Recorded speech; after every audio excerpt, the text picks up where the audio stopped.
नमस्कार, स्वागत है आपका आपके ही चैनल एस्ट्रोटेबल कॉम पे। और बृहस्पति अब होने जा रहा है मार्गी।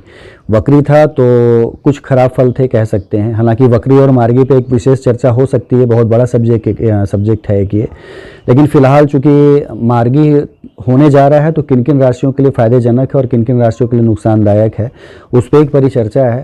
तो जो पहली 6 राशियां हैं यानी मेष राशि से लेकर कन्या राशि तक, उस पर कैसा मार्गी होने का प्रभाव मिलेगा उन्हें और किस तरह के फल मिलेंगे उस पर इस वीडियो में एक परिचर्चा है। तो आइए देखते हैं। खास तौर से बृहस्पति जो होता है उसको भाग्य का देवता माना जाता है, आपके ऐश्वर्य का माना जाता है, आपकी वाणी है, संतान है और विवाह आपका कब होगा, ये सारा बृहस्पति जब अच्छा हो, आप पुण्य कर्म करेंगे कि अच्छे कर्म नहीं करेंगे या बेकार कर्म करेंगे, ये सारी चीज़ें तय बृहस्पति ही करता है। और बृहस्पति जब अच्छी स्थिति में हो तो ये सारी चीज़ें बड़ी इजीली आपके लिए उपलब्ध होती हैं। आपके कर्म भी बड़े अच्छे होते हैं, संतान भी बड़ी अच्छी प्राप्त होती है और बेहतर चीज़ें आपको मिलती हैं, कह सकते हैं। समाज में रिकॉग्निशन अच्छा मिल जाता है। लेकिन बृहस्पति यदि खराब हुआ तो उसको भी आप महसूस कर सकते हैं। बालों का जल्दी झड़ जाना, पेट में समस्या होना, सांस की समस्या होना, फेफड़े आपके ख़राब होना या फेफड़ों में जो है नई नई तरह की बीमारियां होना, ये सारी चीज़ें, आँखें खराब होना, ये सारी चीज़ें बृहस्पति के खराब होने से भी घटित होती हैं। तो आपको अपनी कुंडली में देखना है कि बृहस्पति अच्छा है कि खराब है। वक्री और मार्गी तो बाद में परिचर्चा हो जाती है। पहले आपको अपनी कुंडली में देखना है कि बृहस्पति कैसा है, यानी इसकी डिग्री कैसी है, उच्च राशियों में है कि नीच राशियों में है कि कारक भावों में है, क्या है बृहस्पति। बाकी वक्री और मार्गी तो जरूर प्रभावित करते हैं, उस पर परिचर्चा होगी ही। तो आइए देखते हैं कि बृहस्पति जो कि 118 दिनों बाद 31 तारीख को सुबह 7:08 पे उसी राशि यानी मेष राशि में ही मार्गी होने जा रहा है। और निश्चित रूप से मार्गी होने का फल कि ये अब अच्छे प्रभाव देना शुरू करेगा। यानी जो इसकी वक्री होने पे जिस कामों में रुकावट आपको देखने को मिल रही थी, जिस कामों में डिले देखने को मिल रहा था, या जो काम आप करना चाह रहे थे कोई ना कोई हिंड्रेंस क्रिएट हो रहा था, चीज़ें वहीं रुक जा रही थी, ये सारी चीज़ें अब खत्म होंगी। तो फल कैसे मिलेंगे मुख्य रूप से, तो अब आइए यदि पहली राशि को ले लें कि मेष राशि। मेष राशि के लिए बृहस्पति उनकी राशि में ही चूंकि चला आ रहा है तो विशेष सुविधा उत्पन्न करेगा। उसकी दृष्टि आप देखेंगे तो 5वें, 7वें और 9वें भाव पे पड़ेगी। 3 दृष्टियाँ होती हैं बृहस्पति की, सभी को पता है। और किसी भी कुंडली में यदि पंचम भाव यानी संतान का, विद्या, बुद्धि, विकास का भाव अच्छा हो, आपका सप्तम भाव यानी आपके बिजनेस का, आपके पार्टनरशिप का, आपके शादी का, दाम्पत्य जीवन का भाव अच्छा हो और आपका भाग्य भाव यानी 9वां भाव ये अच्छा हो, तो बाकी कुंडली तो आपकी सारी अच्छी हो गई। तो ये 3 भाव ही बृहस्पति तो अच्छे कर देगा मेष राशि वालों के लिए। तो मेष राशि के लिए एक विशेष सुविधा उत्पन्न होगी। वो काम जो उनके रुके हुए थे, शादी न होना, संतान में डिले होना, दाम्पत्य जीवन में कड़वाहट चले आना, मनमुटाव चले आना या भाग्यवश कोई काम का न हो पाना, दुर्भाग्य का पहले पहुंच जाना आपकी जगह पे, ये चीज़ें निश्चित रूप से घटित होंगी और चीज़ें बहुत ही बेहतर कंडीशन में परिवर्तित हो जाएंगी। भाग्य पूरा साथ देगा, आपका दाम्पत्य जीवन अच्छा चलेगा, संतति प्राप्ति के योग बनेंगे आपके। बृहस्पति जहाँ रहता है उससे ज़्यादा अच्छे फल देता है जहाँ उसकी दृष्टि रहती है। तो मान के चलिए कि मेष राशि के लिए एक बड़ा ही विशेष अवसर मिलेगा और जो भी काम आप करने के लिए पहले से प्रयासरत थे उसमें एक तेज़ी लाइए, कर्म करिए, फल पाइए। सारी चीज़ें यही हैं। भाग्यवश कोई चीज़ मिलती तो है लेकिन भाग्य के लिए भी जाना पड़ता है। घर बैठे रहेंगे तो चीज़ें नहीं मिलेंगी। भाग्य के लिए उठिए, दौड़िए, कर्म करिए। आपके लिए बृहस्पति का मार्गी होना विशेष सुविधा लेके आ रहा कह सकते हैं। दूसरी राशि को ले लें वृष राशि। वृष राशि के लिए 12वें भाव में रहेगा और 12वें भाव में भी बृहस्पति खराब फल नहीं देता है। उसकी दृष्टि आप देखेंगे तो चतुर्थ भाव पे पड़ेगी यानी सुखेश पे पड़ेगी, ये 6ठे भाव पे पड़ेगी और आपके 8वें भाव पे पड़ेगी।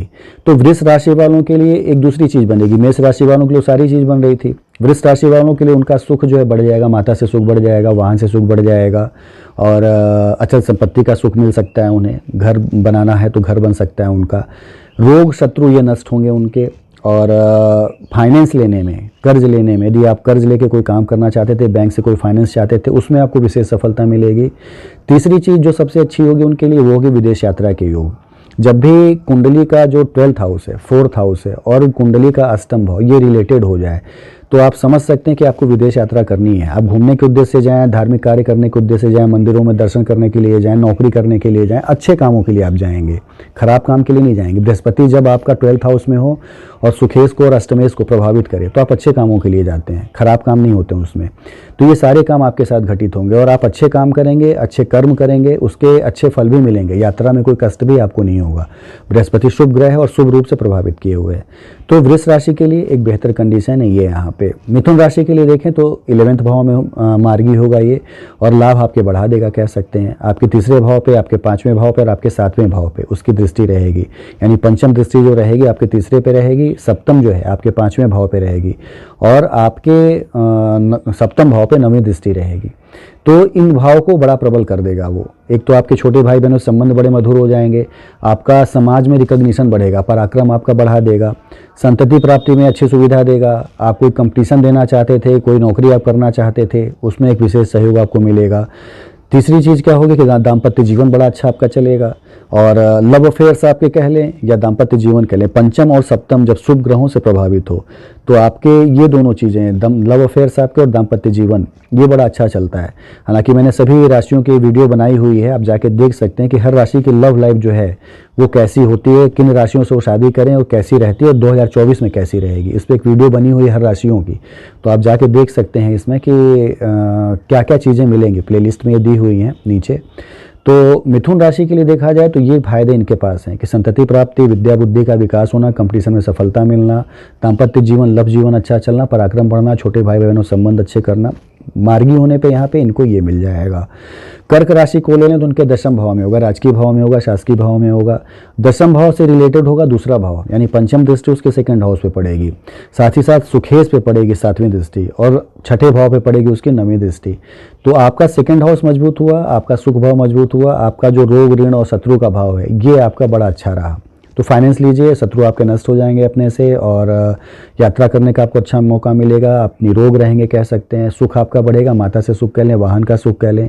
सबसे बड़ी चीज़ है कि आपको आपके परिवार में सदस्यों की वृद्धि होगी, अचल संपत्ति में आपकी वृद्धि होगी, राजकीय सहयोग से आपके पास धन आने के संसाधन बनेंगे। तो जो कर्क राशि है इसके लिए एक बेहतर कंडीशन बनेगी आने वाले अगले कुछ महीनों के लिए कह सकते हैं, जब तक कि बृहस्पति मार्गी है यहाँ पे। और बृहस्पति कहते हैं लंबे समय के लिए किसी भी राशि में गोचर करता है, तो मेष राशि में ये 1 मई 2024 तक रहेगा। तब तक के लिए तो व्यवस्थाएं आपकी अच्छी बनी हुई हैं। अकेला बृहस्पति यदि अच्छा हो जाए तो मान के चलिए कि बाकी ग्रहों के दुष्प्रभावों को काफ़ी कम कर देता है। तो यहाँ पे बृहस्पति यही देने जा रहा है। तो कर्क राशि के लिए तो विशेष अच्छा होता है, कर्क राशि में बृहस्पति उच्च का होता है तो विशेष अच्छा होता है। सिंह राशि के लिए भी बड़े अच्छे फल लेके आएगा। सिंह राशि ऐसा है कि इसकी कुंडली में 9वें भाव में जो है बृहस्पति है और यहीं पे मार्गी होगा। तो आपके भाग्यवश जो कामों में रुकावट आ रही थी ये निश्चित रूप से खत्म होगी। दृष्टियाँ उसकी जो पड़ेंगी आपकी अपनी राशि पे पड़ेगी, 3rd हाउस पे पड़ेगी और 5th हाउस पे पड़ेगी, यानी 9वें भाव से बैठ के 5वें भाव को देखेगा। तो त्रिकोण से त्रिकोण को देखना मतलब संतति, विद्या, बुद्धि, कंपटीशन, आपका दिमाग प्रखर हो जाना, ये सारी चीज़ों में बड़ी अच्छी मदद करेगा आपको। और आपकी राशि को देखेगा तो आपका रिकॉग्निशन बढ़ाएगा, आपको स्वस्थ रखेगा, आपकी जो बॉडी लैंग्वेज है उसमें एक प्रखरता ले आएगा, उसमें एक ऊर्जा लेके आएगा। तो निश्चित रूप से देखा जाए तो आपके लिए भी बृहस्पति का ये मार्गी होना एक विशेष अच्छी सुविधा लेके आ रहा है। 3rd हाउस पे रहेगा तो आपके पराक्रम को भी बढ़ाएगा। तो सिंह राशि के लिए भी देखा जाए तो भाग्य इनका बड़ा मजबूत कर रहा है बृहस्पति, और बेहतर कंडीशन लेके आ रहा है, कहीं से कोई समस्या बृहस्पति से नहीं है। सारी राशियों के लिए देखा जाए यदि तो अच्छे एक फल हैं। बृहस्पति जो है बेहतर कंडीशन देता है, बेहतर फल देता है, और जहाँ जहाँ भी उसकी दृष्टि पड़ती है चूँकि शुभ भाव को ही प्रभावित करता है और शुभ रहता है तो शुभत्व को और बढ़ाता है बृहस्पति। कन्या राशि को ले लें तो इनके अष्टम भाव में जाएगा बृहस्पति, और उसकी दृष्टि जो देखेंगे 12वें पे रहेगी, दूसरे भाव पे रहेगी और 4th भाव पे रहेगी। तो जो चीज़ें वृष राशि के लिए थी कि उनको विदेश यात्रा के मौके बड़े अच्छे मिलेंगे, वही चीज़ें कन्या राशि के लिए भी हैं। विदेश यात्रा के मौके उनके लिए बड़े अच्छे रहेंगे। और यहाँ पे बृहस्पति गुप्त धन भी देता है। जब भी आपका 8th हाउस और आपका 12th हाउस रिलेटेड हो जाए तो गुप्त धन पाने की संभावनाएं बढ़ती हैं। तो कन्या राशि के लिए विशेष ये चीज़ है कि यदि वो शेयर मार्केट में जाते हैं, म्यूचुअल फंड्स में जाते हैं तो इन सब चीज़ों में उनको लाभ होने की संभावनाएं बढ़ जाती हैं। तो ये ज़रूर आप करें कि आप यदि शेयर होल्डर हैं, शेयर मार्केट में जाते हैं तो अपने पूरे एक कहते हैं कैलकुलेशन करें, लोगों से सलाह लें और पैसे को लगा सकते हैं। इस समय आपके लाभ की संभावनाएं बढ़ेंगी। चूँकि अचल संपत्ति के भाव पर भी उसकी दृष्टि रहेगी तो मान के चलिए कि बहुत विशेष व्यवस्था देगा और आपकी संपत्ति बढ़ाने का काम करेगा। सुखेश पे रहेगी तो माता के सुख को बढ़ाएगा ही, धन में, वाहन में, अचल संपत्ति में आपके योग को बढ़ाएगा ही बढ़ाएगा। 12th हाउस पर दृष्टि रहेगी तो काम आपके जो व्यय कराएगा वो धर्म से संबंधित कराएगा। माता पिता को कहीं धार्मिक यात्रा पे ले जाना, खुद जो है मंदिरों के दर्शन के लिए जाना, NGOs में दान देना, इस तरह की चीज़ें जो है आप करना चाहेंगे इस समय। तो जितनी वृष राशि के लिए शुभ है बृहस्पति का ये गोचर 12th हाउस में जाके, उतना ही कन्या राशि के लिए भी शुभ है अष्टम में जाके। तो ये 6 राशियां ऐसी थी जिनके लिए कि बृहस्पति का मार्गी होना एक विशेष सुविधा लेके आ रहा है, विशेष फल लेके आ रहा है। और ज्योतिष एक बड़ा सब्जेक्ट कह सकते हैं, और बृहस्पति को सबसे टॉप मोस्ट पे रखा जाता है, सबसे ऊंचे ग्रहों में रखा जाता है शुभ के मामले में। तो शुभ तो बृहस्पति का निश्चित रूप से बढ़ता है। कभी कभी ये कारक भाव में बहुत अच्छे फल नहीं देता है, लेकिन जहाँ उसकी दृष्टियाँ पड़ती है वहाँ हमेशा ही दुगने फल देता है। तो दृष्टि के अनुसार यदि देखा जाए तो सभी राशियों के लिए कुछ न कुछ भाव ऐसे हैं जो कि हर तरह की फील्ड से जुड़े रहते हैं। हर भाव जो है हर फील्ड से जुड़ा हुआ है। सभी भाव के लिए कुछ न कुछ फील्ड निश्चित है कि किस भाव में किस तरह के फल मिलते हैं। तो उन भावों को यदि लेकर चलें तो बृहस्पति उन भावों को बड़ा प्रबल कर रहा है इन 6 राशियों के लिए। तो उसका पूरा लाभ उठाइए। बाकी बृहस्पति आपकी कुंडली में कैसा है, नैसर्गिक कुंडली में, इस पर जरूर फोकस करिएगा। कितनी डिग्री का है, नीच का तो नहीं है, या ऐसे ग्रहों के साथ तो नहीं बैठा है कि अस्त हो गया या खराब हो गया है, तो फिर ये फल जो है वो मध्यम आपको मिलेंगे, बहुत अच्छे नहीं मिल पाएंगे। तो ये चीज़ें आपको जाननी है, दिखानी है, तो आप नीचे दिए नंबरों पर अपॉइंटमेंट लेके पूछ सकते हैं। सारी चीज़ें आपको बता दी जाएंगी, आपके ग्रह गोचर से संबंधित, बृहस्पति की मजबूती से संबंधित, या आपके भावी जीवन से संबंधित किस तरह आपका जीवन होने जा रहा है। तो ये 6 राशियाँ अपने इस जो बताया मैंने फलादेश उसके अकॉर्डिंग बिहेव करें, उसको पाने का प्रयास करें, तो निश्चित रूप से उनका जो बृहस्पति गोचर है और बृहस्पति का जो मार्गी होना है ये बड़ा ही अच्छे फल देगा और निश्चित रूप से उनका जीवन सफल होगा। इतनी चाहिए थी। बाकी आप अपने सवालों को पूछ सकते, मैंने पहले ही बता दिया नीचे दिए नंबरों पर फ़ोन करके। धन्यवाद।